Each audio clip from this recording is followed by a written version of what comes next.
رمضان يا رمضان يا نفحة الرحمن رمضان يا رمضان شهر جود وغفران. asalaamaaleykum Sacré-Cœur asalaamaaleykum Sénégal iftar tey Sacré-Cœur moo aye ni ñu ko baaxoo iftar ngoon gu jot ginnaaw ndogu ñu ànd ak yéen dem si benn koñ ci Sénégal ci Ndakaaru ngir xool ana nan la ñu toogee ana ci yan anam la ñu war a fexee ba toogaay gën a jekk ndax bu toogaay yëpp dajee toogaayab Sénégal jaare fa jekk muy njariñu réew mi. Sacré-Cœur la ñu dalal tey ni ñu ko baaxoo ki jiite jaboot gi di imam Alioune Cissé ànd ak Rokhaya Sall ñu gën ko xam ci Dida mu teewal fii jigéen ñi nekk foofee ci Sacré-Cœur 2 ak Sidi Sané di représentant ndaw ña Sidi Sané bu ASC Sacré-Cœur représenté ndaw ñëpp ñu nekk ci Sacré-Cœur ñu ànd ak imam Ahmed Makhtar Kanté chroniqueur iRadio imam.e wala ki nga xamante ni moom moo ñu war a gindi tey jii gën ñu leeralal mu doon suñu wéeruwaay tey ci wàllu xam-xamu diine ci émission iftar bi jëkk laataa ñuy dem ni ñu ko baaxoo sa xolob koñ ba dañuy dalal suñuy gan nuyonteeg ñoom saafonte laataa ñuy sóobu ci waxtaan wi ñu tàmbali ak imam Alioune Cissé asalaamaaleykum wa rahmatullah. waaleykum salaam wa rahmatullahi taala wa barakatuh. du ma si soree tey donte sax weeru koor la te ñi ma ñu leen kon ndax yéen samay sëriñ ngeen waa Pire yi waaw kon ñu ngi leen di nuyu am mbégte dalal leen ci plateau bi niki noonu soxna Rokhaya Sall asalaamaaleykum. jërëjëf et Sidi Sané teewal ndaw ñi nekk ci Sacré-Cœur Sidi salaamaaleykum. waaleykum salaam. imam Ahmed Makhtar Kanté asalaamaaleykum tey waxtaan wi solo si tigi moom mooy weeru koor ak i njëriñam yi mu boole ndax buñ si sooboo dañu dem jukki ji ay xadis jukki ji ci ay aaya si téere bi waaye ñaare dañuy fàtte taxaw ci solo si nga xamante ne ni moom la koor gi làmbool asalaamaaleykum. waaleykum salaam wa barakaatu. Khalifa di la ziar di la sargal. ci émission bi di nuyu imam Cissé nuyu soxna si. waa quartier bi ak ki représenté jeunes yi. xam naa ni waxtaan bi dina xum parce que imam Cissé jot naa ko pratiquer. la dernière fois ñu dajee il y a quelques mois. fekk sama tante bi ma yar gaañu ma ñëwoon fa. mu ne ma jiite ko ndax cër. tigi wolof dafa ne kuy joxe cër dañ la jox cër. tigi jox naa ko te tamit sama ñaari livres yi moom mu ciy bind. saa ñu gëstu ko di collaborer. ndax imam yi bokk nañ si nga xam te ne dañuy collaborer si liggéey bi. bu baax a baax a baax a baax. jërëjëf mi ngi may wax léegi rek kañ laa lay programme pour nga ñëw def benn bayaan foofu ci jumaa ji. ma ne ko nañ seet agenda bi.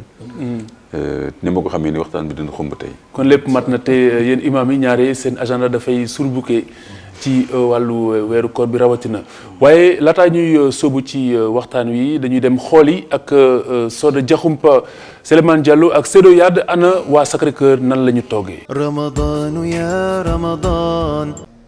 bokk na ci gox yi gën a calme ci Ndakaaru Sacré-Cœur ñu bëri taamu ko ndax loolu Abdoulaye Kébé nag di doomu Ndar ci atum 1970 ba tey mi ngi fii ci Sacré-Cœur fu mu toll nii nag moom mooy jiite bile gox waaye ab liggéeyam dafa tagga témbe bu baax jamono ji ndax ñàkki jumtuwaay yu ko war a doxal. parce que le 27 mars bi la ñu soog a signé arrêté bi alors jusqu'à présent amaguma imprimé amaguma cachet amaguma dara ku ñëw dama laa yebal ca mairie bi. alors plusieurs fois nag dem nañ fi ay réunion à la mairie mais def nañu ay comment dire ay commandes imprimées kii chez l'imprimeur ça fait presque 3 semaines ba léegi imprimé yi génn ku nekk war nañ jox 1000 exemplaires pour nga mën a commencer sa liggéey ay liggéey yi ndaw yi rek laay def c'est-à-dire bu amee problème mu police ak yooyu jox ma convocation yi ma dem waxtaan ak ñooñu. ci biir waxtaan wi ma xamal leen daal man bu doon sama sago quartier bii ma nekk kenn bañ dem police bañ dem tribunal ñëw waxtaan à l'amiable ba démb rek moo ci mujj. Sacré-Cœur bu démb ak bu tey wuute loolu ndax askan wi fu mu toll nii ña ngay saafonte waaye it di dimbalante bu baax ci seen biir. bii sax def naa sax moo dàq bu njëkk ba ndax bu njëkk ba di gars yi nga demoon dëkk ñu tubaab ku nekk sa bopp amul problème fii nag xale yaa ngi duggante ñu ngi foo ñu ngi kili ak yooyu bi. avant Sacré-Cœur bu ku nekk yaa ngi sa kër kenn daanu fréquenté kenn mais léegi ak association nit ñi xamante nañ nit ñi dañuy fréquenté boo amee xew ñëpp dañuy ñëw wuy si la ñëpp dañuy ñëw dimbali ndaw tal la yenn saa yi sax góor ñi dañ ñu naan waaye yéen de fi mu ne yéen ñu ëpp kii waaw man ne ñun de jigéen ñu ci la ñuy ñëw ndimbalante affaire ndimbalante la daal dañuy dimbalante bu baax a baax balaa nga ko xam nga am xew. ku ne Sacré-Cœur nag sa xel day daal di dem ci équipe bu mag bi di ASC Sacré-Cœur tàggat yaram waaye it am na yeneen ASC yu fa nekk tàggat yaram bi tàmbali fee suux bu baax ndaxte bu képp ñaaxu tali bi dafa mat seen ASC boobu. xam naa ne équipe bi genre que dañuy parce que gars yi bu ñu déggee Sacré-Cœur rek dañ naan waaw équipe bi am na xaalis et tout tandis que tel n'est pas le cas en fait. parce que damay am na du ma ko bu ma sax bëgg wax mais man par exemple sama première année senior yenn saa yi dañ naan dem football match sax duñ regroupement parce que amoon na lu fi amoon loo xamante ne du ma ko mën a wax sax mais bon voilà équipe bi dafa manqué xaalis koñ bi gars yi du ñëppay mën a jàppale équipe bi du coup yenn saa yi ñun joueurs yi sax ñooy def si équipe bi si xaalis si équipe bi pour ñu mën a di regroupement di mën def yi affaire yu bëri yoo xam ne yenn équipe bi dañ koy def te ñun duñ ko mën def mais bon gars yi dañuy foog ne comme que Sacré-Cœur la rek ñun ñu ngi tëdd ci ay xaalis gu dul jeex affaire yooyu noonu. lii moo waral ñu jël seeni motuwaay ngir suqaliwaat seen équipe boobu. gars yi dañoo ñëw dirigeants yi dañoo ñëw regrouper jeunes ku nekk ci koñ bi parce que jeunes yi yu bëri dañu waxoon ne dañuy quitter équipe bi parce que équipe bi amatul woon gars yi en fait dañu commencé woon bàyyi équipe bi quoi parce que dañ doon jël ay yeneen joueurs yoo xam ñu ngi dëkk ci yeneen koñ bu ñu ñëwee fii nii léegi jeunes yi nekk ci koñ bi gars yi du leen farataal en fait léegi nag gars yi politique bi mooy dañuy jël jeunes yi à bas âge ñuy commencé di former ñuy yéeg catégorie par catégorie ba yéeg ci équipe senior bi te commencé nañ ko depuis ci petite catégorie et il y a 3 ans suñu cadets yi ñoo demoon ba ñoo jëloon finale zonale dem finale départementale et que chaque année itam dañuy bokk dem ci carré d'as bi politique boobu gëm naa ne ak jeunes yii di ñëw équipe bi dina gën a yëg quoi en fait exemple bi ma am rek suñu morom Famara Diédhiou nga xam ne mu ngi ci équipe nationale bi ñun ñoo màggandoo foowandoo et tout et que moom tamit ci politique boobu noonu la bokkoon en fait moom mosu joué fenn fu Sacré-Cœur donc loolu la ñuy ñaan pour tamit pour genre ñun ñi nga xamante ne ñu ngi ci football ba léegi pour dans le futur dans un futur proche ñu mën a améliorer yokk ci football bi def lépp pour loo xamante ne pour sukkali koñ bi en fait. ñu bokk ci commune bu Sicap Mermoz Sacré-Cœur fii nag askan wi nelawatuñu ba yandoor ndax saay-saay si nekk ci gox bi di ko lëmbee. waa li ñu soxla nag mooy sécurité baax na fi trop parce que agression yi bëri nañ fi sàcc yi bëri nañ fi ak yooyu alors boobu daal mooy problème bi alors c'est bien malheureux ay xale yoo xam ne dem naa sax dëkkuñu fi ñoo sol si amee seen sac au dos am naa élève lañu fii la ñu toog ci gannaaw fi sama doom ji affaire xeeñ ba fii yàmba bi mu génn ñu ne grand baal ñu ma génn ma leen gis ngeen yéen lii mooy lan rek ñu daal di jël seen daal di dem seen ay xaleel amuñu sax 18 ans kii yooyu moo fi nekk am na aussi ay yeneen mag yu nga xam te ni comme dafa jóge fii benn kii la débit de boisson fii du débit de boisson épicerie la mais buñ ko jëndee dina ko dem 200 mètres toog a consommer mais du ñoo ñëw fii rek toog làqu kii da ngay ñëw guddi te yooyu dafa wóorul mën nga génn yónni sa doom mu am ay problème ak yooyu quoi. Sicap Mermoz Sacré-Cœur nekk na ab quartier résidentiel waaye fu mu toll nii li nga xamante ne moo ñor ñëpp da leen a yitteel ñàkkub kaaraange gi tax na ñuy yuuxu wàllu ngir kilifa yi daal di leen di gestu. رمضان يا رمضان. jërëjëf Soda Diakhoumpa Souleymane Diallo et Seydou Yade Alimam Aliou Cissé ginnaaw bi ñu demee nemmeeku ji Sacré-Cœur ca koñ ba. bi nga gisee reportage bi ndax am na loo ci bëgg a yokk wala loo foog ni xëy na mënees na ko see wala warees na ko see gàgganti. waaw auzu billahi min asheytaani rajim bismillahi rahmani rahim wasalaatu wasalaamu ala ashrafi almursalina sayidina wa habibina muhammadin sallallahu alayhi wa sallam gannaaw buñ sante yàlla mi subhanahu wa taala di jalla jalaaluhu wa azza kamaaluhu wa huwa ala kulli shay'in qadir di dogal ci lépp julli ki yonentam bu tedd bi sallallahu alayhi wa sallam di xaatami nabiina wa imaamil mursalina ñu ngi leen di nuyu nuyoo bi gën a sell ci nuyoo yi di leen ziyaara bi gën a rafet tam ci ziyaara yi waaye di ko def tam ci waxtu bi nga xam te ni waxtu yor nga xam ne sunu borom giñ na ci sooratu Wadduha ba muy wax ak yonent bi sallallahu alayhi wa sallam kon nag fa tabarakallah ñu ngi leen di ziyaara tam ci weeru koor yi nga xam ne fa tabarakallah c'est une obligation pour tout musulman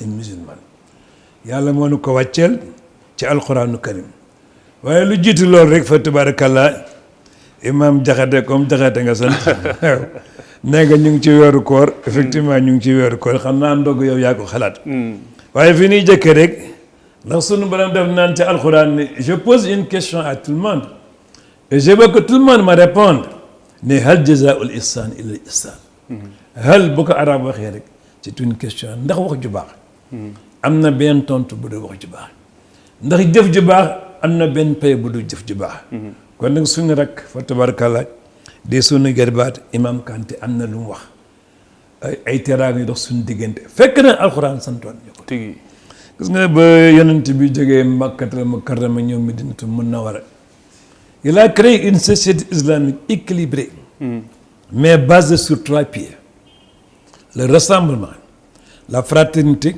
et la générosité ñamu àndaloon jógee Makka ñëw Madinatul Munawwara kenn ku nekk daf la fraterniser avec un habitant de Médine donc chaque habitant de la Mecque a eu un frère à Médine te loolu yonent bi moo ko créé mu nekk société islamique équilibrée waa Médinatul Munawwara tam jël seen àll ya séddoo ko ak waa Makka alxuraan moo ko nettali ku amoon ñaari tool jël nga sa benn tool ba nga jox ko sa frère ba jógee Makka ku amoon tam fa tabarakallah ñaari magasin jàng ko def ko loolu waaye la ca gën a kéemaane Abdourahmane bun Awf kan ko seexale woon dafa amoon 4 épouses à la grande surprise du prophète mu ñëw ni prophète bi way je vais divorcer mes 4 épouses ko nga musiba lu xew ma ne ko kii nga ma seexale dama bëgg mu choisir ñu mu ci bëgg ñu may ko ma soog a takk ñi ci des loolu for na su ko defee nag sunu borom daa dindi wallazina tabawu daara wal imaana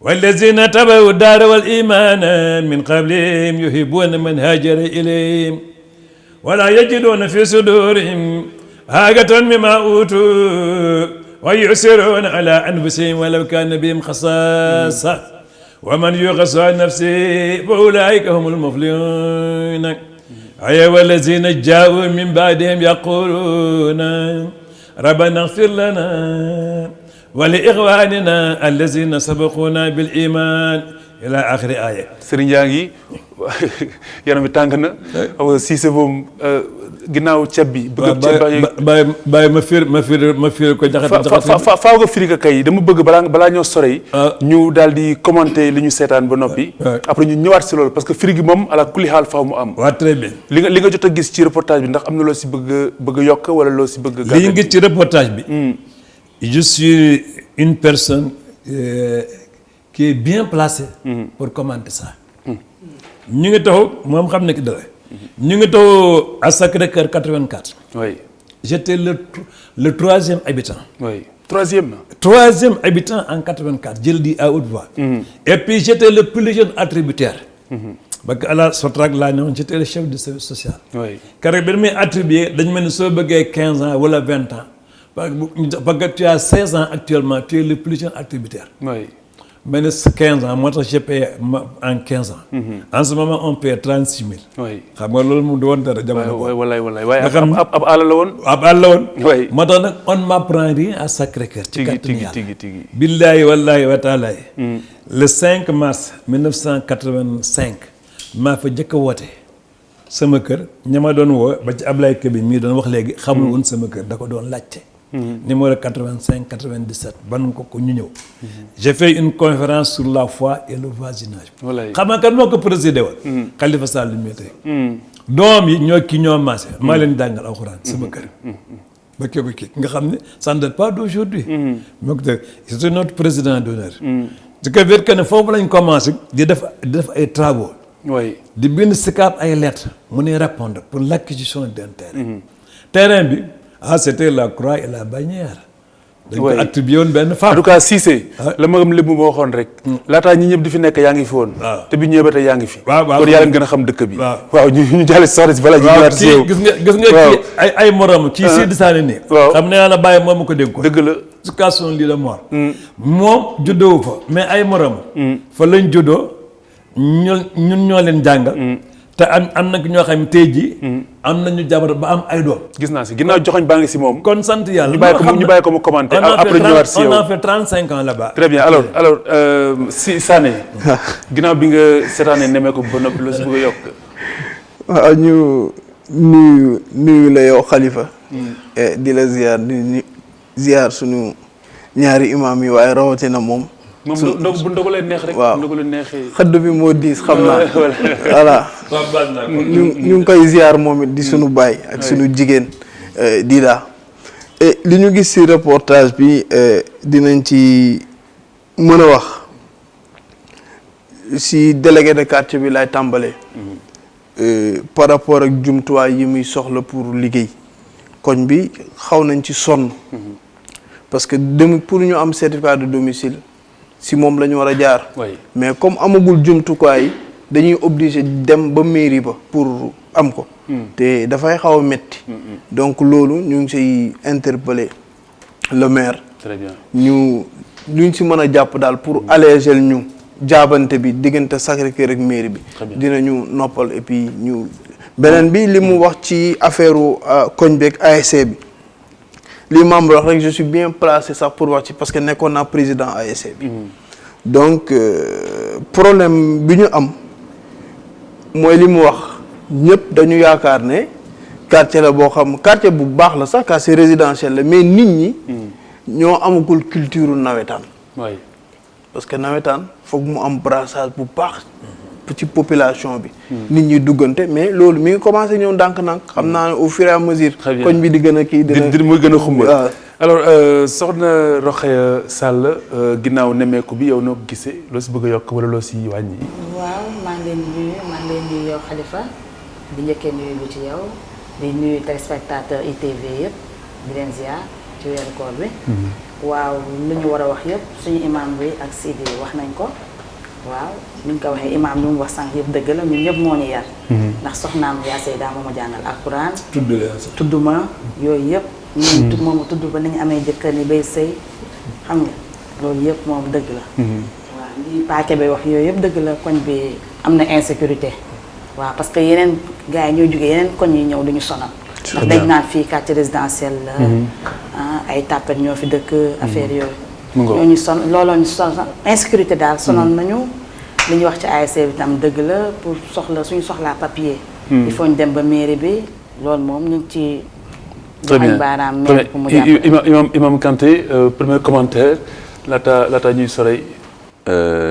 sama premier commentaire li ma waxoon sànq rek gën ko feddali. bi ma dajante ak imam Cissé. ci quartier bi dañu fa dajale woon. lu triste la ndax sama tante bi moo génnoon àddina mais dama apprécier sur le champ personnalité am.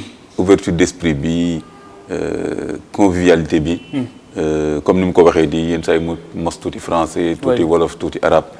ak ma gis tamit charisme bi mu am ci jàkka ji parce que am na benn waay bu ñuy julli takkusaan benn waay bu ñëw foofu bëgg a perturber mu ne ko da ngay xaar ba pare ba ñu wax li ñuy wax et cetera ma ne tiens ma ne vraiment.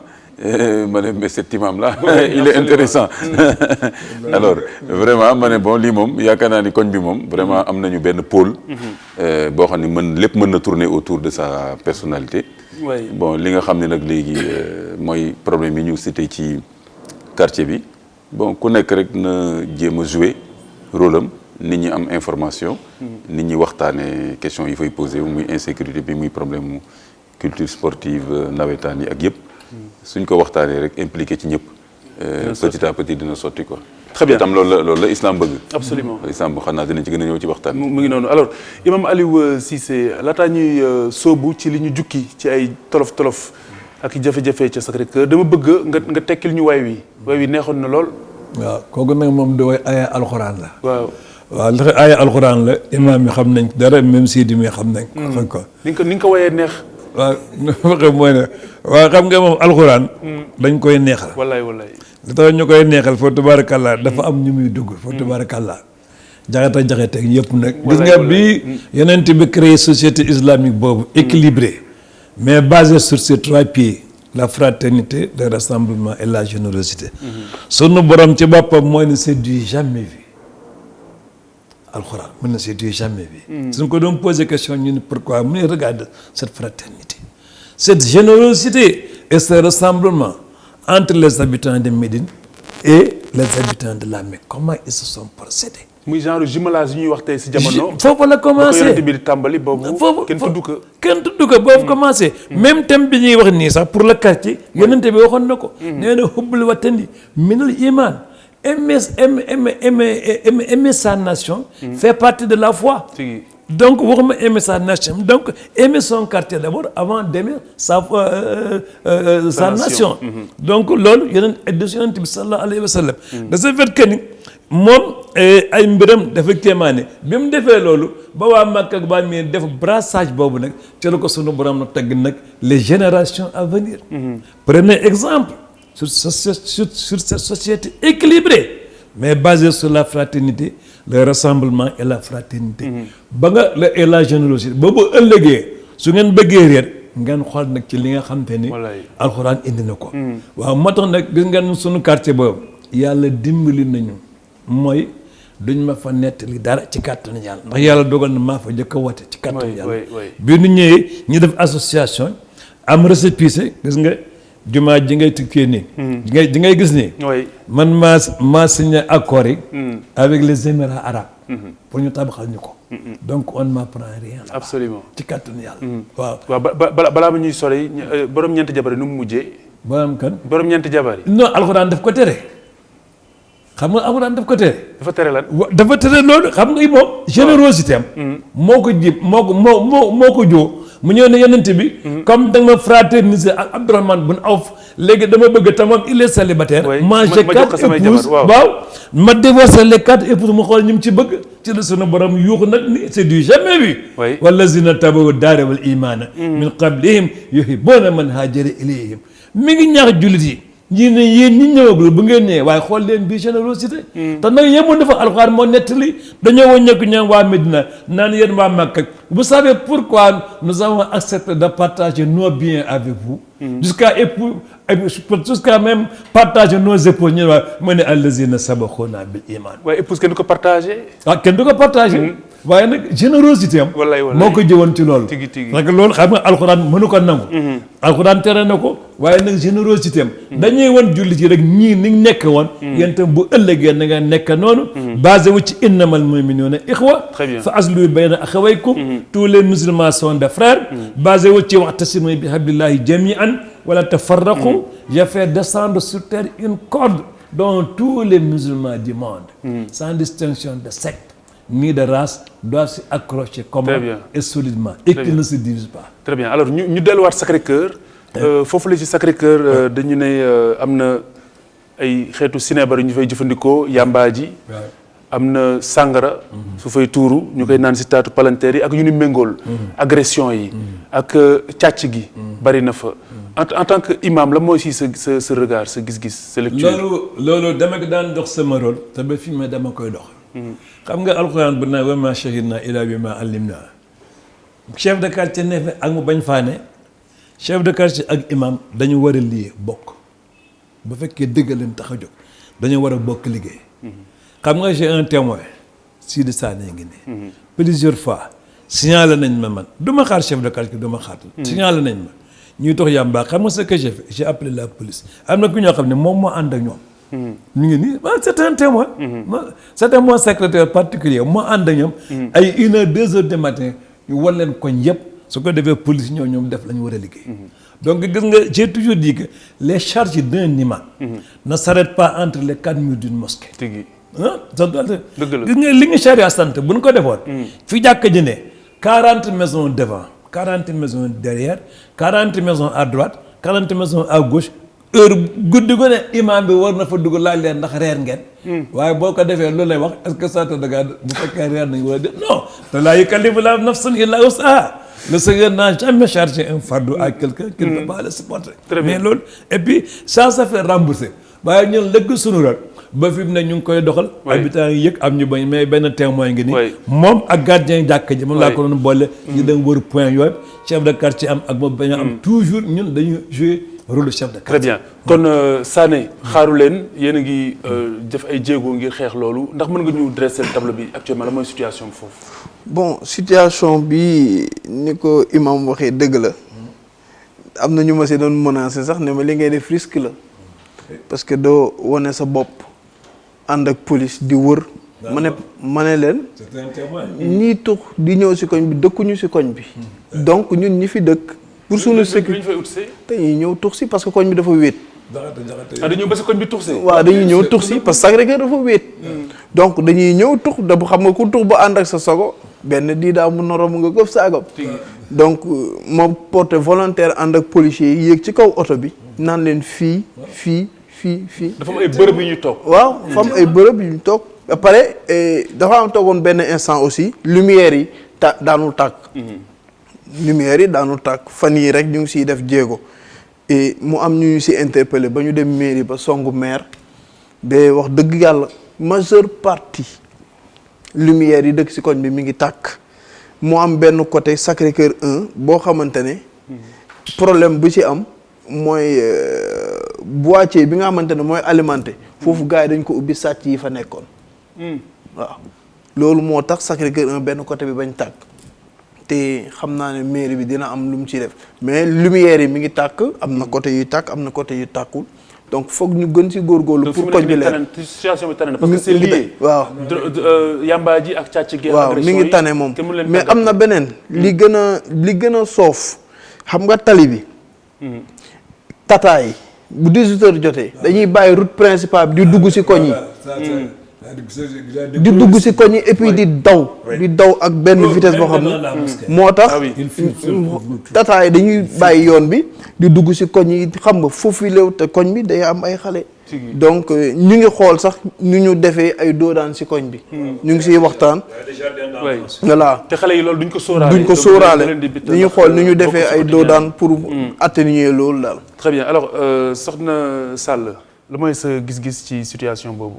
waaw situation bi liñ ci wax yëpp dëgg la man li ñuy wax ci tataay laay gën a wax. parce que tataay tamit suñu buntu kër la ñuy jaar tali bu sew la. xale yi mën nañu romb ba ci suñu buntu salon dafa am ñaari chantier yu nekk foofu. salon bi may liggéey les chantier bi koñ bu sew la tataay nii la ñuy def di jàdd foofu tôt ou tard dinañ fa rey nit. dinañ fa def jéego. moo tax à chaque fois dama naan maçon yi baare leen fii à chaque fois dama siy jóg dinañ ko wax ñu koy baare mais suñ ko baaree borom oto yi yëkkatiwaat ko. loolu moom mairie bi war nañu cee jàppale. très bien mairie bi bu ko yëgee du ñàkk mu jël si matukaay imam lu may sa analyse si situation boobu léegi. waaw ñoom ñi dund ci quartier bi. ñoo gën a xam li fa xew donc dañuy wóolu ñoom niñ ko analyser.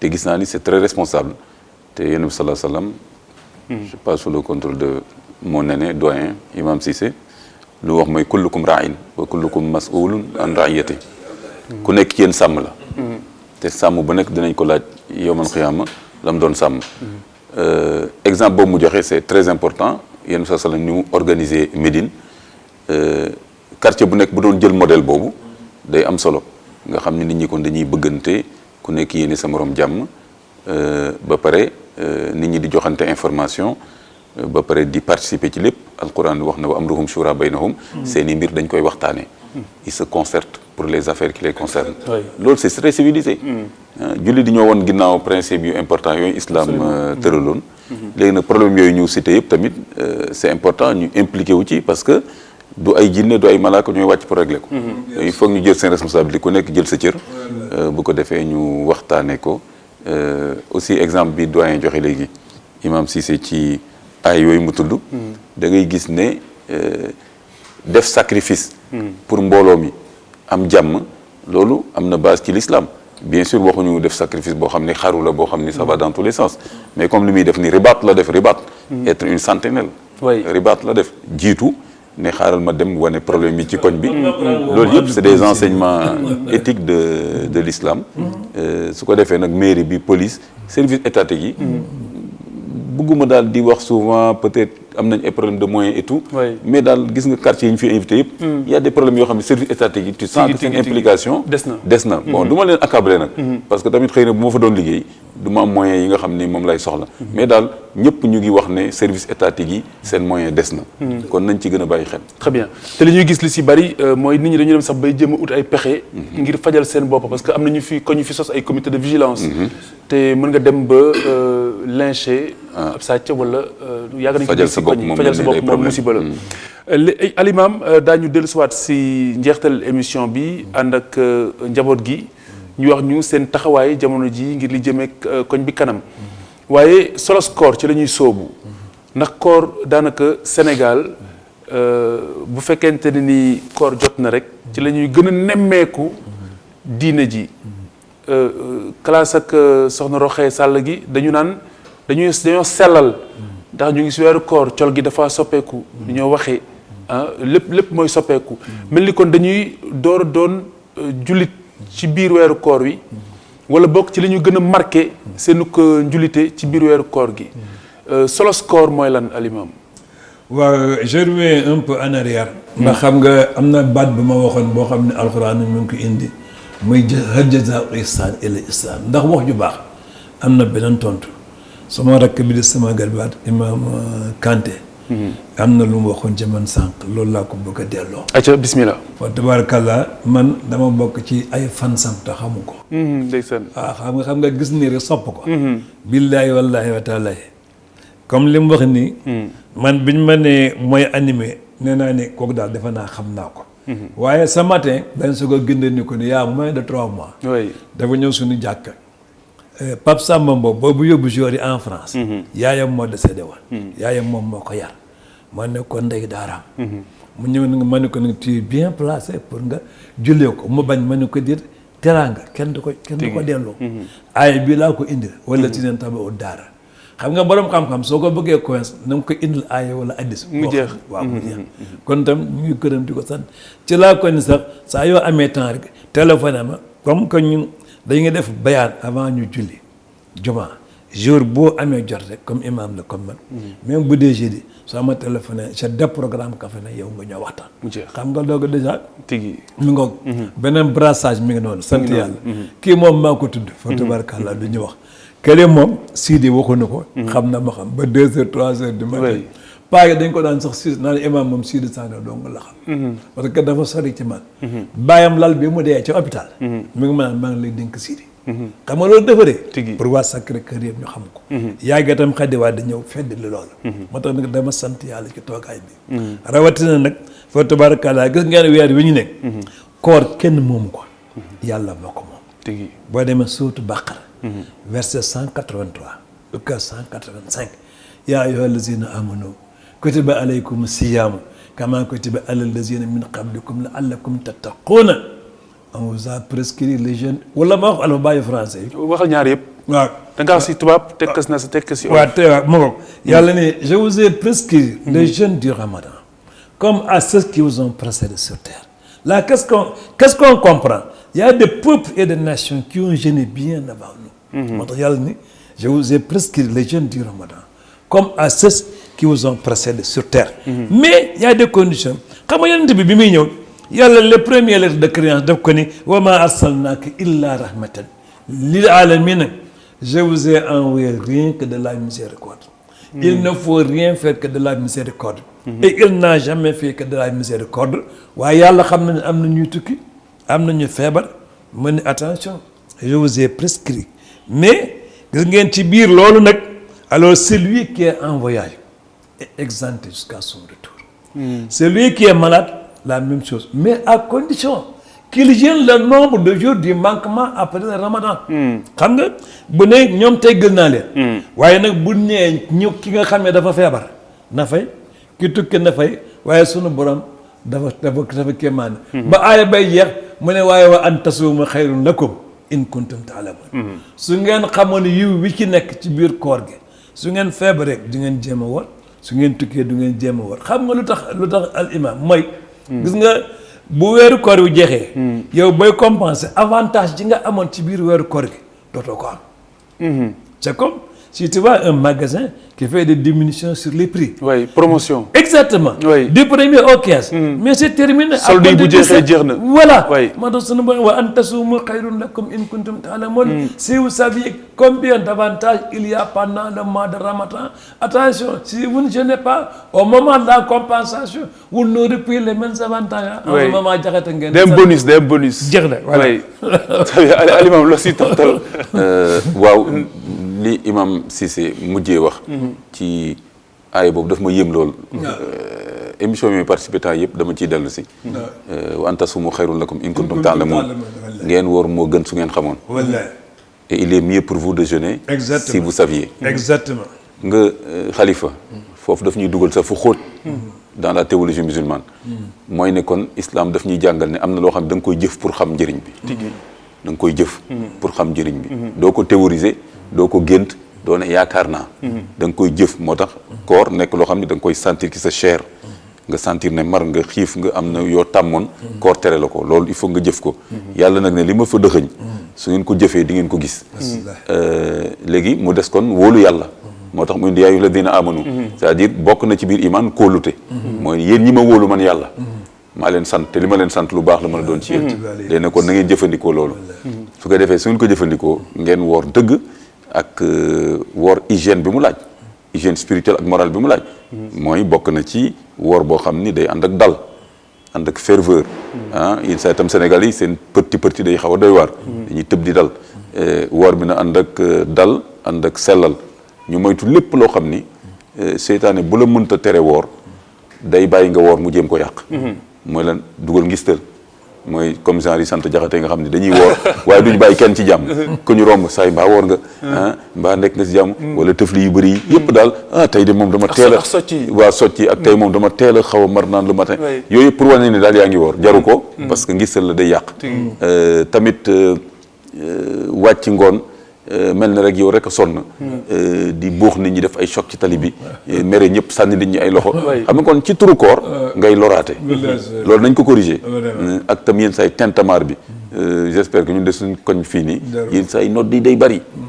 4 heures du matin ñu commencé 5 minutes 10 minutes yu nekk nodd am na haut-parleur yoo xam ne dafa jublu ci ay kër boo amee ku fa feebar wala kii yooyu xaabaabal la du ci diine ak tamit yeneen yoo xam ni yor liggéeyu jàmbur ci turu koor nga dem tëddi nelaw bàyyi fa liggéey ba ak yu mel noonu kon war nañ gën a góorgóorlu woor ko woor bu sell parce que suñ ko wooree woor bu sell dëgg-dëgg lii finalité bi la'allakum tattaqun boobu ngeen jëlee ci ragal yàlla mooy ragal a mooy yàlla loolu moo tax tey yow mi xalifa su ma la nee léegi am banaana bi lekk ko ci koor xam nga dama naan du ma ko lekk lu tax parce que da nga naan bëgguma dog sama koor mais nañ ko gën a xóotal tuuti bëggoo dog sa koor pourquoi yemul si lekk rek yemul ci lekk non seulement yemul ci lekk voilà lépp ngay woor mais non seulement yemul ci lekk mais soo nee du ma dog sama koor li nga ci jublu dëgg-dëgg mooy bëgguma dog sama diggante ak yàlla ndax moom moo ma sant ma bañ a lekk kon tamit même après koor gi loolu mooy piété boobu taqwa boobu mooy que même après koor gi bul def luy dog sa diggante ak yàlla te lenn rek mooy dog sa diggante ak yàlla mooy nga tooñ ko moom yàlla bokkaale ko wala nga tooñ sa mbokk kon philosophie koor dëgg foofu la très bien nag kon weer bi daf ñuy dimbali ñu entraîné wu ci loolu parce que loo mën a def 29 jours wala 30 jours war nga ko mën a def tam le reste de l'année am na aussi lu am solo ci li imam wax lu ma corfati maanaam dafa junj lu xaw a méngoog li olof di wax naan garab du neex gëmmal rek guux ko ndax garab du neex ndax garab dafay faj donc koor metti na ku nekk xam ne ni koor metti na te nee nga subhanahu wa taala yërmande la si dëxëñ moom yërmande kese la miséricorde kese la kon koor gi defuñu ko ngir suñu yaram ngir mittital ñu waaye daf ko def ngir xëy na am na loo xamante ni moom la bëgg suñu yaram sàmmunteex moom wala mu mucc ci ndax yaram wi aussi ab machine la loolu ndax am na njeexital wala fu ñu ko mën a tibbe ci biir téere bi waaw très bien alors j'avais pas terminé même mon exposé sur le ramadan ndax xam nga li ki yàlla wax mooy gis nga koor gi li ngeen ci jële ci ay avantage dafa bari lu mooy pay gi waaw lu mooy waaw fonta il ne suffit pas de jeûner de s'abstenir de manger de l'aube jusqu'au crépuscule. woor naa rek lekkuma naan na non il faut faire jeûner tous les membres du corps. waaw bët bi lim daan xool bu mu ko xoolati pendant le ramadan ba dee daganul noppi bi noonu tànk yi noonu kon nag j'en profite ñii dem plage dafa xool loo xam ne lii dafa araam te loola la araam koor ak ñàkk koor lépp la ko yàlla araamal donc nag dafa xool loo xam te ni surtout jigéen ñi nga xam ne nañuy présenté wo demuma fa waaye wax nañ ma ko ma xam ne loolu tam dama koy def sama serment yi ñu mën ko éviter ndax koor dafa sacré ndax li tax sunu borom exempté ñi mënul am na ñoo xam ni sont exclus définitivement duñu woor xam nga lu tax à cause de leur problème de santé moo tax yàlla ni c'est lui qui est atteint par la vieillesse ou par une maladie ñoom dañ leen di exempté mais à condition chaque jour ñu joxe diye gi diye bi man mooy lan mooy li ñu tudd muurum koor chaque jour dañ ko mais Imam Cissé yow jeune nga donc bul wax yooyu yow jeune nga da nga war a or mais man loolu du la si génne. non damay nettali yàlla wax rek. yow da maa bëgg a tooñ ci diggante bi dama nettali yàlla wax. bismillah man maa ngi sant yàlla dama ne ñi nga xam te ne. gis nga dans toutes les règles il y a des exceptions. moo tax suñu borom ni celui qui est malade est exempté. Oui. Celui qui est en voie exempté. Mais celui qui est atteint par une maladie incurable, comme disent les docteurs qui ne se guérissent pas, sont définitivement exemptés. Mais à condition que ku bis bu ne dañuy joxe muuru koor. Mais muuru koor boobu exclure muuru koor bi nga xam te ni la zakat du Ramadan qu'on donne à la fin du mois de Ramadan. dinaa ci ñëw. parce que la zakat du Ramadan elle est composée de 3 poids. Le premier poids c'est de 1,6 kg. Le deuxième poids 1,8 kg. Le troisième poids est de 2,2 kg. Alors quelle est la zakat du Ramadan? Comment elle se compose? C'est très important. La zakat du Ramadan valide le jeûne. mooy tax koor gi ñu nangu ko.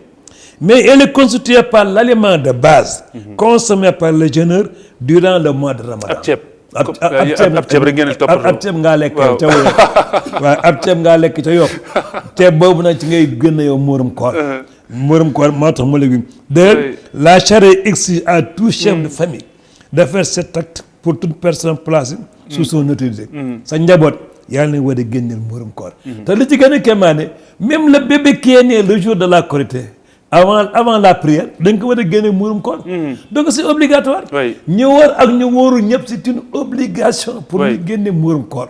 muurum koor nag xam nga kan lay commencé bisu Laylatul Qadr. li ko téere yi indee mi ngi jeex dafa am délai mi ngi jeex le jour de la Korité gis nga jour de Korité bi. gis nga sunu borom. tribunal la ak police.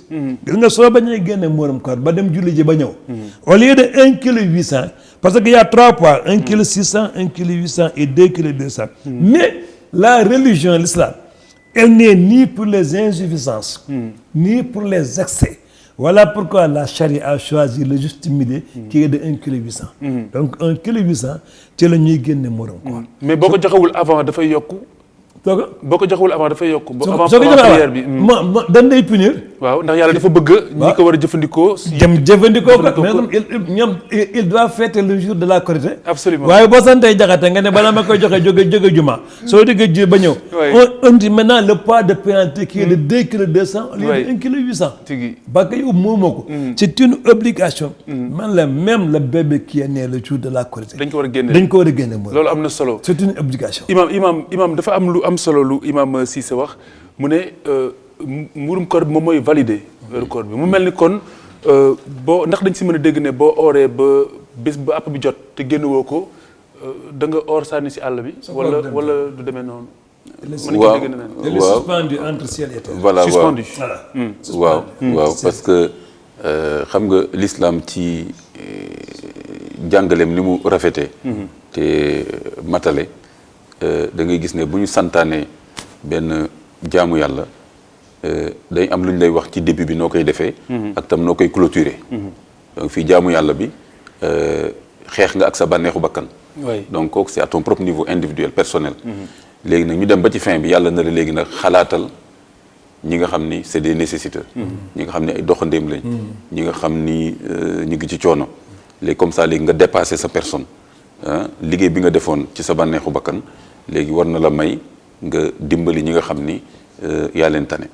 kon loolu moo tax ñu bëgg nga koy joxe avant su ko defee tamit même enseignement wu koor googu maîtrise de soi bi mu lay jàngal mooy tax soo ko miinee nit ku baax ngay doon ba lépp lu ñuy def ci koñ bi da nga ciy participer parce que jàng nga ci koor ne da nga war a not sa bànneexu bakkan ba nga xam ni yow yaa koy diriger mais pas moom ma lay diriger su ko defee te comme yàlla li muy xaar ci yow mooy nga def li mu gërëm bu ko defee lépp loo xam ne lu rafet la lu ñuy def ci koñ bi da nga cee war a bokk lépp loo xam ne lu ñaaw la ci koñ bi da ngay bokk ci ñi nga xam ni dañuy góorgóorlu pour loolu jóge fa Imam li ma bëgg ñu taxaw si sànq laaj naa ko waaye xóotaluñu ko lool mooy njeexitalu weeru koor xam nga dem nañ jamono dox na ba science feeñal ne weeru koor dafa am njeexital lu gën ci wér-gu-yaram xam nga dafay baax dafay gën a ñaax doomu aadama yi bu fekkente ne nii laata science di ko wax biir na ni am na fu ko téere yi waxee am na fu ko yonent bi wax am na fu ko subhanahu wa taala waxee su loolu laa bëgg ñu dikk si tuuti laataa ñuy sori si beneen ponk. dëgg la parce que d'abord principe bi mooy que ni. sunu borom subhanahu wa taala imam Cissé da ko wax léegi. ni muy tenir compte ci fragilité doomu aadama. nit ku nekk da ngay toll ci xaal yooyu yoo xam ni am na santaane yàlla boo xam ni doo ko mën a defee ni mu waree. du rek sax ci koor même julli am na fooy toll foo xam dañ la may nga toog wala nga tëdd parce que yaa ngi miir wala da nga feebar aj màkk bi soo amul sécurité même bu fekkee am nga moyen te amul sécurité waxuñ la nga dem azaka day fekk nga am le nisab mooy le minimum imposable donc da ngay gis ne tout est dimensionné à l'échelle humaine da ngay gis ne kon borom subhanahu wa ta'ala loolu mu feeñal foofu mooy yërmandeem ak xikmaam maanaam il est compatissant ba pare il est sage donc xereñam xam na doomu aadama fi muy toll moo tax mu xalaat xaal bu nekk mu jox ko atte boppam mais su ko defoon benn atte ñëpp yem ci dana am si ñoo xam ne day metti loolu ci ñoom te duñ sañ a bañ mais en même temps tamit yërmandeem tax na lu muy def mu nekk lu woyof loo xam nit ki dinañ ko attan su ko defee lan nga waxat encore sans sa question njeexital li muy am ci wér-gu-yaram ci yaram voilà yéen bi sa salaam wax suumu tasihhu bu ngeen wooree di ngeen wér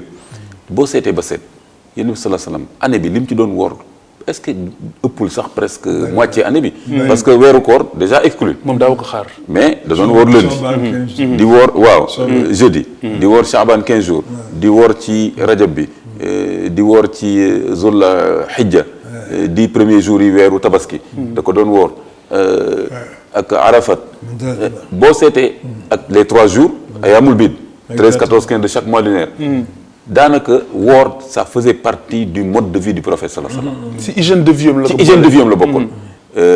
d'ailleurs moom bi ko buuru Misra bi yónnee ay ingrédients. boole ci benn médecin da ko ne yow dellul.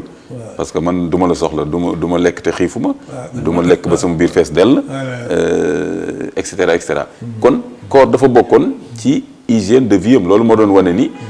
amoon na dimension spirituelle mais aussi dimension santé boobu tey ji tubaab bi xam nañ ko ba tey ji am na thérapie am na façon faj yoo xam ni ci koor lañ koy jaarale gis nga soo ma mayee foofu am na benn bindkat bu tudd Alexis Carrel nga xam ni moo bind téere boobu ñuy wax l'homme c'est inconnu al insan zalika al majhul l'homme c'est inconnu téere bu doy waar la daf ciy wax ne civilisation bii di daanu boobu tam mi ngi wax ak Europe dans les années 50 mu ne suñ civilisation bi day daanu ndax li ma gis nii léegi jëmul tool te mu ne pour ñu yëkkati ko ñaar lay soxla benn bi mooy ñu jël ay temps yoo xam ne dañ ciy méditer toog dellu suñ bopp di xalaat te bañ a topp rek njëkkante bi marché yeeg concurrence beeg vitesse bi première chose tadabbur alquran wax nag afala yatadabburuna alquran xanaa du ngeen teewlu seetantal méditer afala yatafakkarun xanaa du ngeen réfléchir moom indi na loolu te xamul alquran ma ne kii soo amoon xamoon alquran raw ñu ñun imam yëpp xam nga ñoom seen détermination mu ne deuxième chose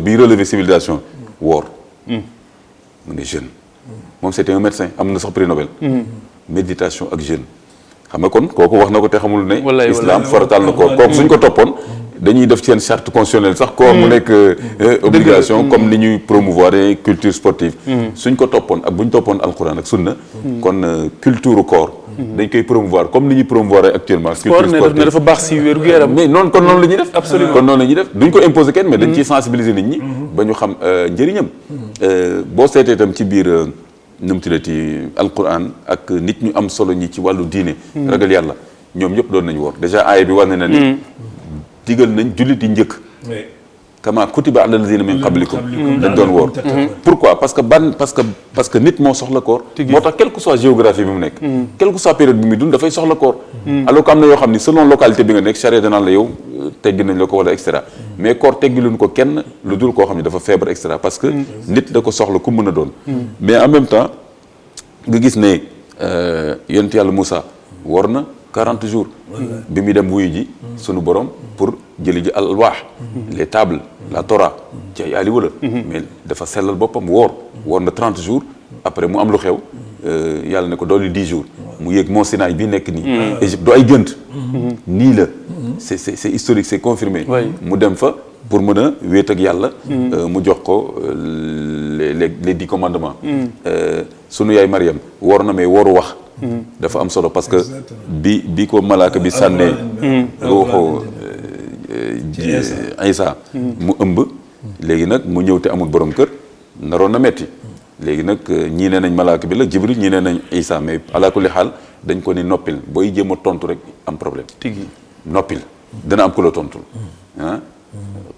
fa quli inni li rahmani sawma wax leen tey damaa woor te yàlla tax mais wooru làmmiñ mais bi mu ñëwee toog ñu ne ko fan nga jëlee sa doom ji teew amoo jëkkër mu noppi rek mais xamul lu ci topp moo tax kon wóolu def ndigal bi mu noppee Isa moo wax ci berceau bi tontu Isa moo tontu au berceau alors que moom su tontu woon dàgg sante ñëw yonent yàlla Yuusufa c'était l'intendant de l'Égypte donc su ko neexoon chaque jour muy lekk c'était l'intendant kooku mënut a manqué lekk mais da doon woor lu bëri ñu ne ko lu tax mu ne pour ma bañ a fàtte kenn ci Égypte ku xiif ala kulli haal kenn ci Égypte ku xiif laay bañ a fàtte moo tax may woor yonent yàlla Daouda c'était les rois prophètes d'Israël yonent yàlla Daouda il était roi il était prophète mais lan la yonent sa salam ci wax ci yonent yàlla Daouda mu ne koo xam ni da nga bëgg woor ndax xam nga woor li ci nekk mu ne bul dépasser woor Daouda quand même mooy lan un jour sur deux un gouvernant qui jeûne un jour sur deux kooku de modèle la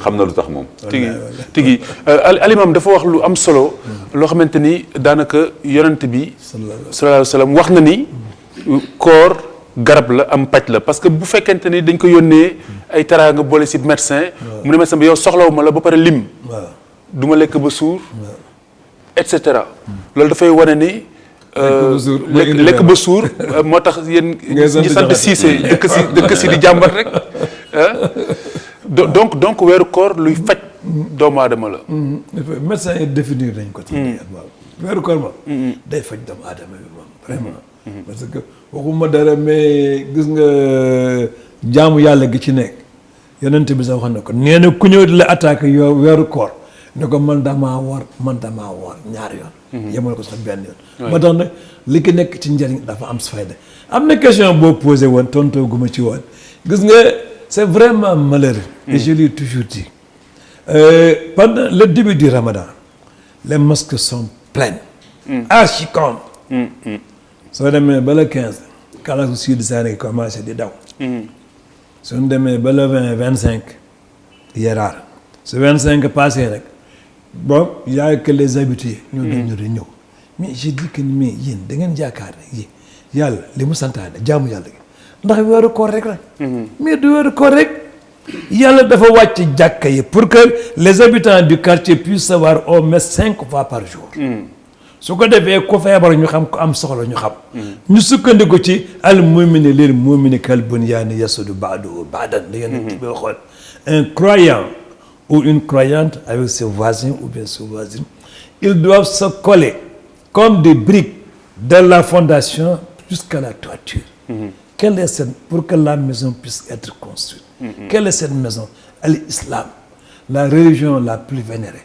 que l'univers n'a jamais connue gis nga dafa am ñaari aaya yoo xam ni dafa kéemaane soo ma mayee ma ñëw ci mooy laqad radiyallahu anil mu'minina ak laqad sadaqallahu rasuluhu ruhiya bil haqq yonente bi dafa sonn gis nga keroog ba muy ñëw di acc Makka force bi mu indi ñëw ba à l'entrée de la Mecque waa Makka dañ jabal Abu Sufyan buur bi ni ko demal nga xool ki ni ci xur yu kan la doole ji kenn mësu gis ko am ji doole mu ñëw fekk mu yonent bi mu ne ko léegi mu ne ko damay assi mu ne ko doo mën a dugg ren mu ne ko lu tax da ngay dem ba déwén nous allons nous préparer en conséquence pour t'accueillir lii mënuñ ko dugal ñu mu envoyé Ousmane comme éclaireur pour Ousmane dem xool ñu jot benn fausse information comme quoi Ousmane a été assassiné yonent bi nag tàllal loxoom ba tedd ba nii alors qui va prendre des engagements avec moi pour rentrer à la Mecque et venger Ousmane aaya ba wàcc sunu borom ni laqad radiyallahu anil mu'minina laqad radiyallahu anil mu'minina iz yubayyi'unaka tahta shajara fa'alima ma bi qulubihim فأنزل السكينة عليهم وأذهبهم فتحا قريبا ومغانم كثيرة تأخذونها وكان الله عزيزا حكيما إلى آخر آية من فوق. Sunu Borom, je suis content. De qui? Des croyants qui sont sous l'arbre, en train de prendre des engagements avec le prophète pour rentrer à la Mecque, venger Ousmane, mais ne rentrez pas. Dem leen ba déwén kenn xamul lu tax.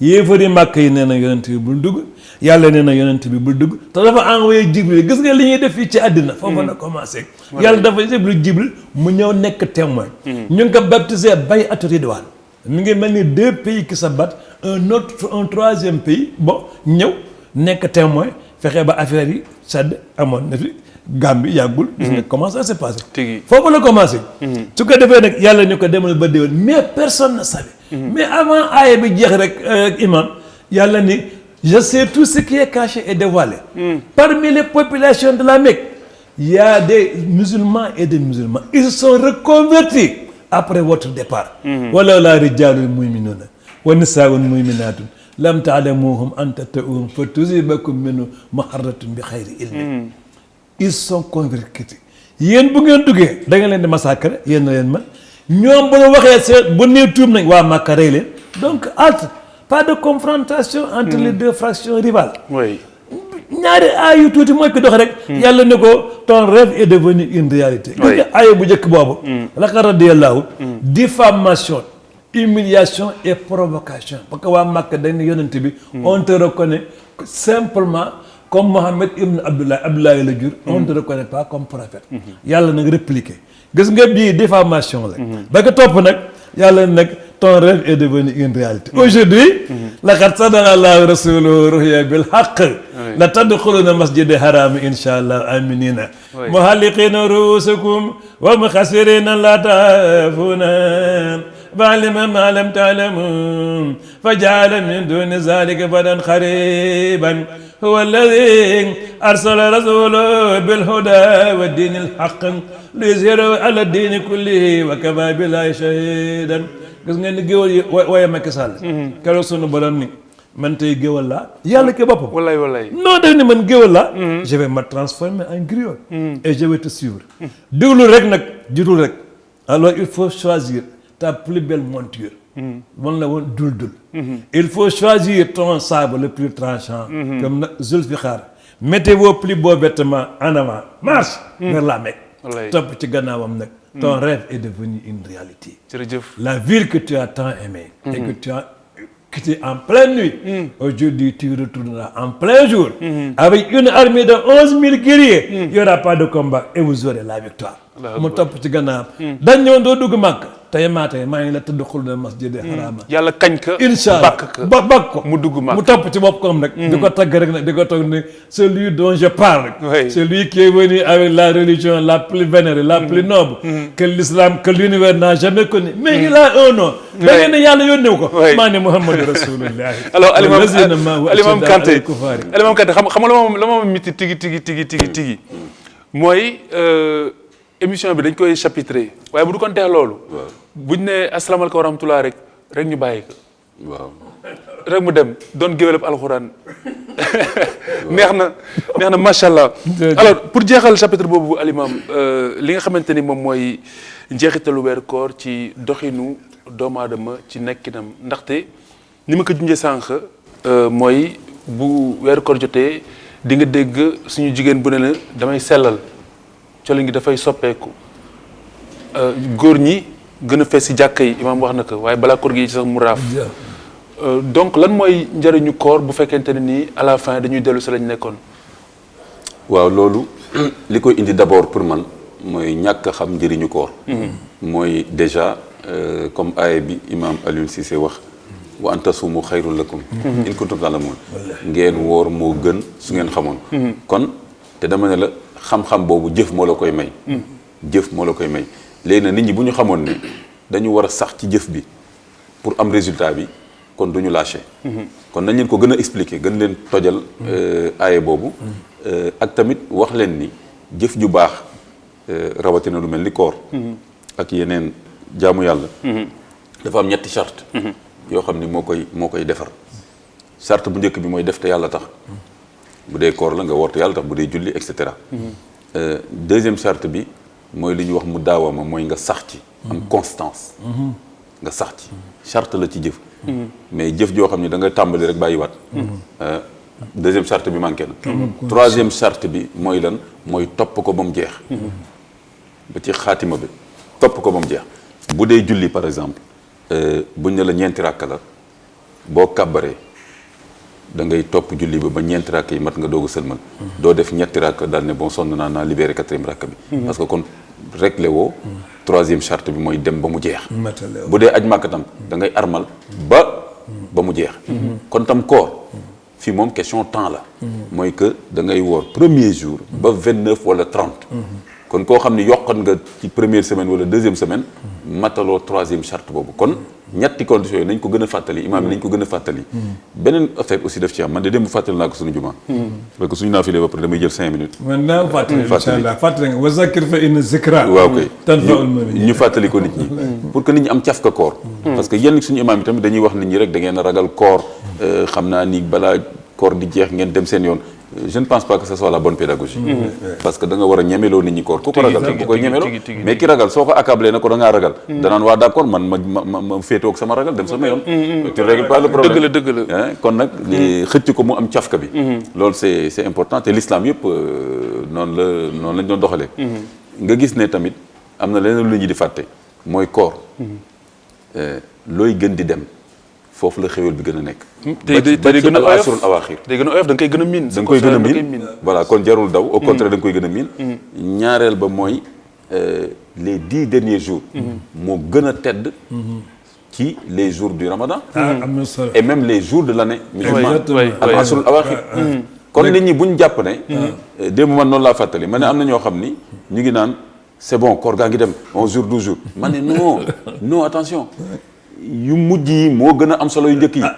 parce que les 10 derniers jours. xam na yéen sa salaam ni mu ko doon taxawee. dem àjjana kay l'acquisition au paradis. waaw admission au paradis. waaw alors ku ko am looy waxati. tigi walaay c'est l'admission au paradis. dëgg la kon 10 derniers jours yi. xam na yéen sa salaam nga xam ne. jours yu njëkk yi 20 jours yu njëkk yi. day bàyyi waa këram ku nekk jaamu yàlla ni mu ko mënee. mais 10 derniers jours yi. ku nelaw mun ne tap jógal.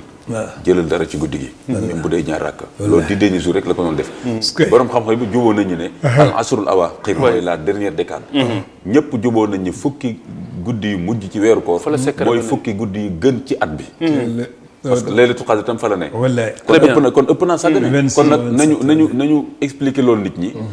ñaareel ba tamit mooy que ni c'est normal que weeru koor nekk opportunité boo xam ni day tax nit ñi sawar. loolu day am ci yëpp. dégg nga bu ko defee nag benn cadeau la boo xam ni yàlla daf ko teqaleeg yeneen weer yi. kon c'est normal que bu loolu ñëwee ñëpp. seen sawar mu am engouement c'est normal. ñaareel ba tamit d'accord ma souvent des fois journalistes ñoo koy waxee noonu rek. naan jumaa yi dafa fees dell à la fin kenn nekku fa ba muy jeex jumaa yi day amay nit. même bu dee ñaari nit ñetti nit. ba tey gain la. mais on a l'impression que nit ñi dañ koy waxee façon boo xam ni bu koor gi di gën di avancer ba muy jeex rek jàkk ji day vidéo complètement non jàkk ji day toujours les habitués ñoo fay des pas seulement les habitués sax am na ñoo xam ni ñu bëri man ñu ma xam ñu keneen xam ñoo xam ne ci koor lañ jëlee goût di ko ne ñëw julli jàkk ak et cetera kon koor loolu lay jëriñ très bien koor loolu lay jëriñ alors Sané bu ñu dellu soité ngir tëj li nga xamante ni moom mooy ndaw ñi nekk ca Sacré-Cœur wax nga léegi ay jéego yoo xamante ne nii yéen a ngi ko tàmbali ngir xeex la fay jàngoro muy yàmbaa jeex yi mu àndal waaye tey ji lan moo gën a jàmp si wàll woowu ngir loolu toxu fa ba faw. bon continuer rythme bi ñu nekkee rek. éclairage ko ñuy leer nañ parce que fu leer nit du fa taxaw di tux. fu leer nit du fa taxaw di naan donc bu amee éclairage naan gi si mbedd bi la ñuy naanee. am na ñoo xam si mbedd bi la ñuy naan. parce que fu ñu ñëw xanaa si koñ bi lañ kaa jëndee. waaw am na benn épicerie foofu ci koñ bi. bu fa yàgg sax donc buñ ko jëndee foofu dañ koy ñëw naanee foofu. surtout que boo ko jëndee fekk mu lëndëm. donc bu leeree daal dana gën a baax. beneen bi bon ñu xool ñu autorités yi jàppale aussi ci système mu gardiennage bu xaw a solide par rapport à ça. sàcc yeeg yooyu yëpp donc yooyu daal buñ si autorités yi jàppale dina baax mais nag laaj na aussi organisation si koñ bi ah. koñ bi bu ñu gënee organiser mun nañu am yooyu yëpp. très bien ASC bi fan la toll la mooy palmarèsam. bon ASC bi mosaguñu jël coupe en senior. mais jël nañu en combien d'années. ASC bi 89. lañ ko créé. ah oui waaw mais jël nañu ñaari yoon coupe cadette. dem nañu finale départementale. bi ñuy jël deuxième fois coupe cadette maa nekkoon président bi. bi ñuy dem finale départementale maa nekkoon président bi aussi mais autorités yi nekk ci koñ bi ñoo dul jàppale ASC bi. non parce que ASC bi apparemment si lu ñu génne ci reportage bi.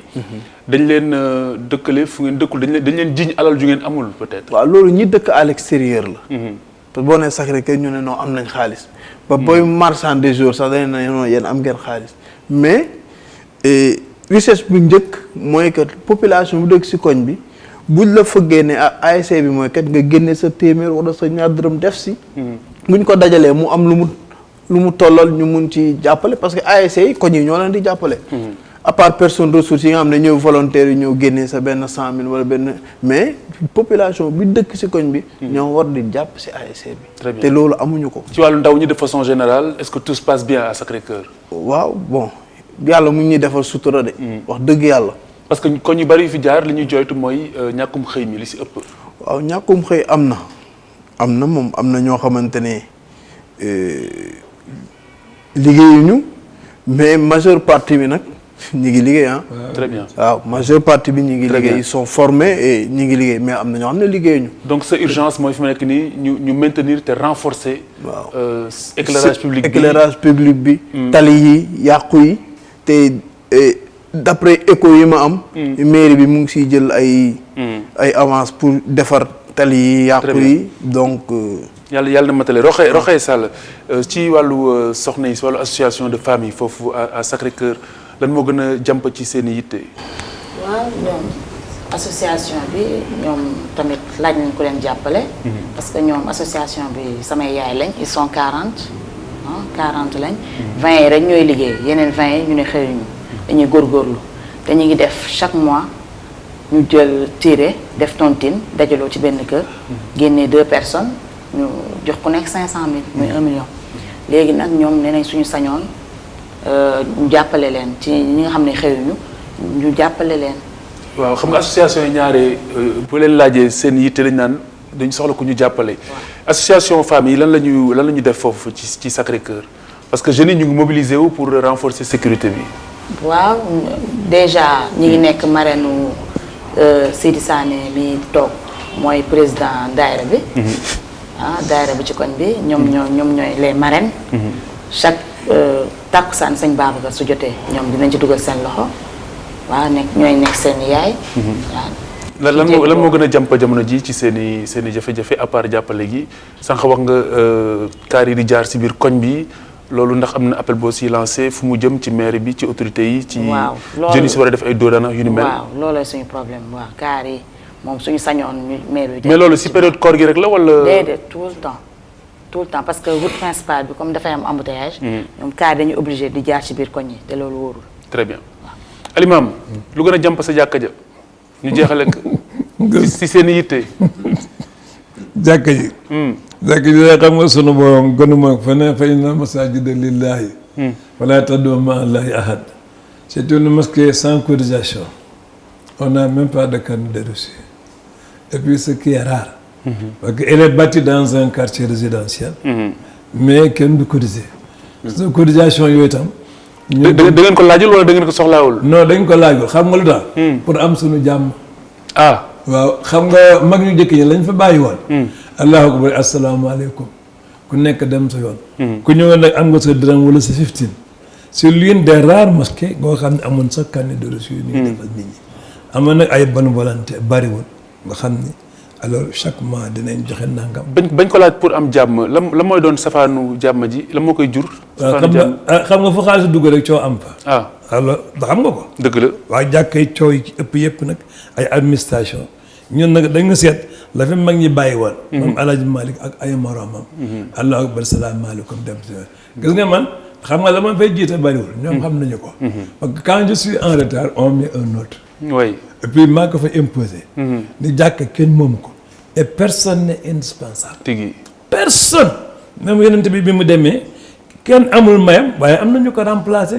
yàlla carte xelafa heure bu ma tardé rek na kenn jiite. su ma ñëwee topp ci gannaaw. c'est quoi xam nga la démocratie et le socialisme. oui sont nés de la religion musulmane. je m'explique le socialisme imam wax na ko sànq si tu es capable de garder 1000 francs pendant 1 an 25 francs yi moomatoo ko. déedéet boo ko lekkee am nga bàkkaar. tigi nag loolu dama ne asakaay waaye démocratie ki judd ci l'islam ba am 100 ans ak ki nga xam ne mi ngi ci beneen religion ba am 100 ans bu tuubee ils ont les mêmes avantages. C'est ça la démocratie. Donc la démocratie et le socialisme sont nés de la religion musulmane. ñun duñ bañal kenn koo xam ne ñëw nga def ngir yàlla waaye nag boo defee ngir yàlla du topp sa làmmañ nag naan nangam ak nangam moo tax ñu ni ku man joxe ku mënul tam nag jéggal nañ leen. très bien danañuy fay ndox.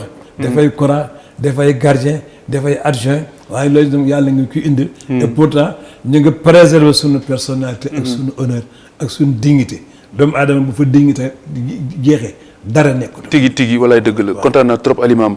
pareeguma ak yow ndax su ma bàyyee Alimam Kanté mu gunge leen ci tënk li nga xamante ni moom moo fi jot biir ci ay yitte yu jàmp bëgg naa nga gunge ñu génnaale benn si aaya yi di nga koy yëkkee moom macha allah. aaya imam bismillah li ñu jot a wax ci Sacré-Cœur.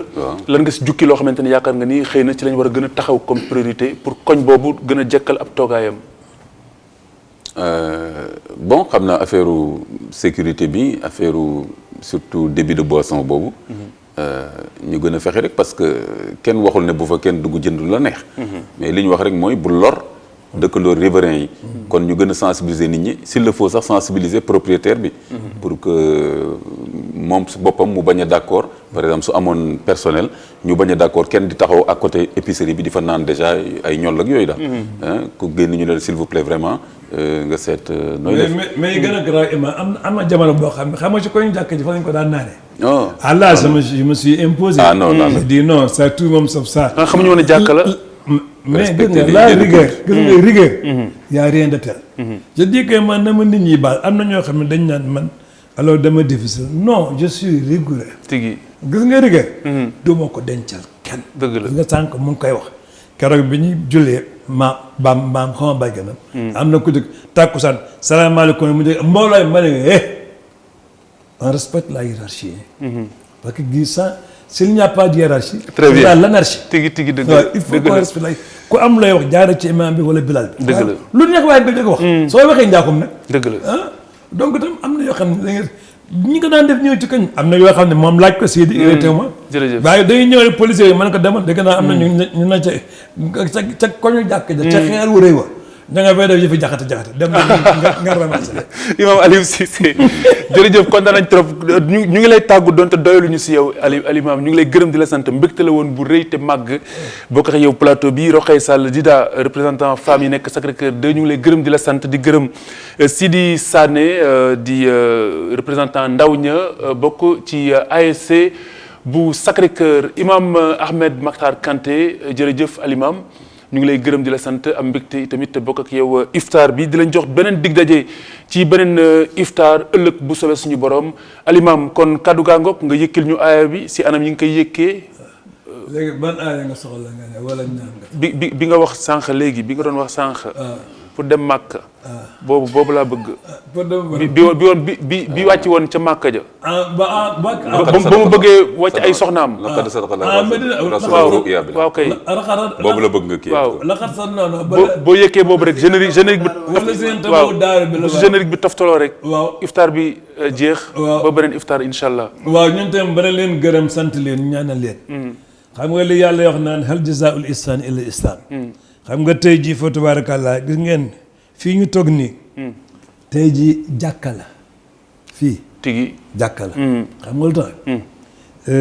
yonent bi sunu borom ci boppam day wax malaayika ni na ngeen ma wëral am na ay barab yu nekk suuf jamono bu ne. ñu ngi ma fay tagg di tagg yonent bi. na ngeen leen laaj li ñuy soxla ma def. gis nga sama maam El Hadj Malick. moom la way fii ci Tiwaawan. ni conférence ak gàmm yi. ku yaakaar ni caaxaan la. waaye wa malaa'ikullaahi laa ziltum min al kuramaa. afat bi jam ikum tobee li man xadaroon. nga ne tant yooyu ak bâche yooyu ñuy romb ñu fay tudd yàlla. mu ne waxul ñu organiser. waxul rajo bii nga xam ne ak télévision bi nga xam te ne fa tabaarakallaa ñu ko moom. waaye yéen ñi animé rek fa tabarakallah ba nga rombee ni fii ak a rafete wala li ñu wax yàlla rek nee na yàlla faj na seen aajo. kon tey jii fii buñ commencé ba bi ñuy pare. lépp yàlla lañ fi wax. yàlla matale. lu ñu def mooy lu tabax société bi. te wax naa sànq yonent bi nee na hubbul watani minal iman. bëgg sa réew bëgg sa peuple bokk na ci ngëm. dëgg la yàlla jërëjëf. te xam nga alxuraan 114 versets la. ba ca gën a gudd. di Baqara. composé de 286 versets. wallaay xam nga yàlla nga ko ubbi ak ngëm. mu ngi ko tëj ak ngëm. Imam Aliou Cissé il faut ñu ubbiwaat yeneen jàkka. ci yeneen i waxtu. waaw ci iftaar bi wala ci yeneen i cadre waaye nag faaw nga yëkki balaa ngay dem. bu soobee suñu borom. bismillah. bismillah kon bismillah rahmaani rahim. acca bismillah. ñu ngi laa déglu. a'uuzu billaahi mina shaytaani rajiim. bismillaahi rahmaani rahiim. alhamdulillaahi rabbil aalamiin. arrahmaani rahiim. maaliki yawmi ddiin. iyyaaka na'budu wa iyyaaka nasta'iin. ihdina siraatal mustaqiim. siraatal laziina an'amta alayhim ghayril maghduubi alayhim wa lad-daalliin. قل لن يصيبنا إلا ما كتب الله لنا هو مولانا وعلى الله فليتوكل المؤمنون وإن يمسسك الله بضر فلا كاشف له إلا هو وإن يردك بخير فلا راد لفضله يصيب به من يشاء من عباده وهو الغفور الرحيم وما من دابة في الأرض إلا على الله رزقها ويعلم مستقرها ومستودع كل في كتاب مبين إني توكلت على الله ربي وربكم ما من دابة إلا هو آخذ بناصيتها إن ربي على صراط مستقيم وكأين من دابة لا تحمل رزقها لا يرزقها وإياكم وهو السميع العليم ما يفتح الله للناس من رحمة فلا ممسك لها ما يمسك ولا مرسل له من بعده والعزيز الحكيم ولئن سألتهم من خلق السماوات والأرض ليقولن الله قل أفرأيتم ما تدعون من دون الله إن أرادني الله بالضر هل هناك كافة ضره أو أرادني برحمة هل هناك ممسكة رحمته قل حسبي الله عليه يتوكل المتوكلون. اللهم صل على سيدنا محمد الفاتح لما أخلق والغاتم لما سبق الناصر الحق بحق والهادي إلى صراطك المستقيم وعلى آله حق المقدار عظيم. إن الله وملائكته يصلون على النبي يا أيها الذين آمنوا صلوا عليه وسلموا تسليما صلى الله تعالى عليه وعلى آله حق قدر مقدار عظيم. سبحان ربك رب العزة عما يصفون وسلام على المرسلين walhamdulillahi rabbil alamin amin amin amin waay Cissé kontaan naa waay ma doon la jërëjëf jërëjëf Cissé ma dolli la ci. dollil ma benn. ma dolli la ci bii ba pare. waaw billaahi. wallaahi taalaahi maa ngi ci koor. teg leen ko partout. maam El Hadj Malick. moo ko prélevé ci alxuraan. waaw mu ne les 7 versets protecteurs. nee na ku xëy suba jàng ko wala nga dégg ko. man Malick garanti naa la jàmm rek ngay am. tigi bu la neexee ne di ko teg rajo bi wala télévision bi. xam nga ko ma ko jàngal. sama maam Alaye Cissé muy mujjee dégg soxna Umu. wallaay borom daara gi taawul sëñ Babacar. maa ma ko jàngal ni ma saa yu xëyee rek jàng ko. ba fi mu ne jàkka sàkk ak jumaa ji. wallaay moom la ñu fay ñaane. te yiir nga ITV. yiir mboolem ñi koy seetaan mboolem ñi koy déglu. yàlla yiir na leen jërëjëf Alima président baag si ñaan ñëpp gi ñu ngi leen di nuyu. jërëjëf waaye nag dana la yóbbante ci box tooñkat la. waaw ne ko bu doxee tey ba xaaju guddi bu mu ñëw naan jumaa imam Cissé laa nekk. boobu su kon wax jàngoo ko. doon naafi la jumaa imam Cissé. waaw bu demee moom bu doxee bu ko jabar ji ne foo nekk mu ne maa ngi woon jumaa imam Cissé moom day xutba ci français ak anglais mu ne ko ana ak chinois. keneen ki tam nag Assane tam man nangu na sama soxna joxoo ko ma teg ko den. kon jënd Assane Niang. waaw Assane Niang mii sëtëb El Hadj Malick la. waaw wax dëgg naa. wallaay waaw dëgg la jërëjëf. El Hadj Malick Assane ñoo fondé gàmmu Tiwaawan. dégg nga si jërëjëf Alima waxtaan wi jeexul jërëjëf Alima jërëjëf kon mbokk yi beneen iftaar bu sooy suñu borom ñu fanaan jàmm incha allah. رمضان يا رمضان يا نفحة الرحمن رمضان يا رمضان شهر جود وغفران